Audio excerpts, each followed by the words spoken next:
Imagine you're walking through the world and the sky blackens around you. You start hearing voices scream in the distance. That's when you know a zone-wide event's coming.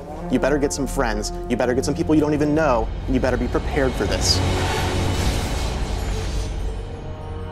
One of the most exciting things about Rift is that in addition to all of the static content that people are used to from other games, there's new types of things to do no matter where you go. Whenever you talk about dynamic content, you're talking about individual events that happen throughout the world, but everybody's waiting for that one that ties the entire world together.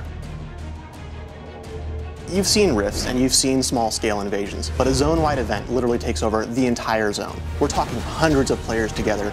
And then we have hundreds of NPCs and tons of rifts open. I mean, just the whole sky goes crazy. I mean, just all hell breaks loose.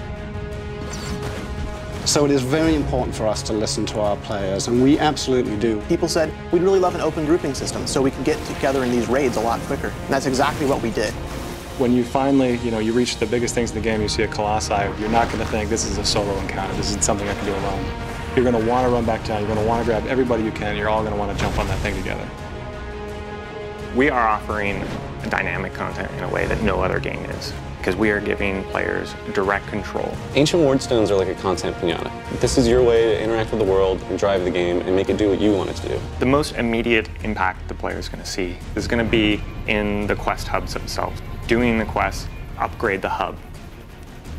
By turning on one of the Ancient Wardstones for your faction, you are turning it off for them. It's a really fun part of the system. You get to go over there, blow up the other guy's Wardstone, and then take it for yourself. I get new content, I get new loot.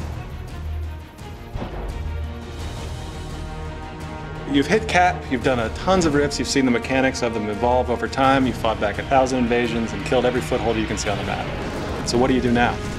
What we want you to do is we want you to go find the expert rifts and the raid rifts.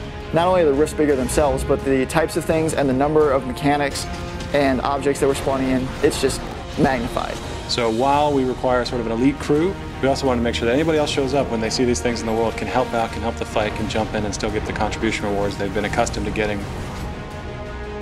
Our reward system is based on performance, it's based on effort, it's a forgiving system meant to reward you for playing, but not to punish you for being outside of the radius when the event completes or dying because you're the first to try to tank and nobody's healing you. The best reward you get out of our dynamic content is the planar focus. And this is essentially an item which has this number of slots associated with it, and you're going to be able to get essences from doing planar content. They can power up abilities you already have or give you new abilities. We wanted to put that middle M back into MMO. We're making a AAA MMO here, and we're doing things that nobody else is doing. It's not the world playing itself, it's not interactions between various systems, it's you. So when you take all these new types of things to do, and you put them all together, that's when you know.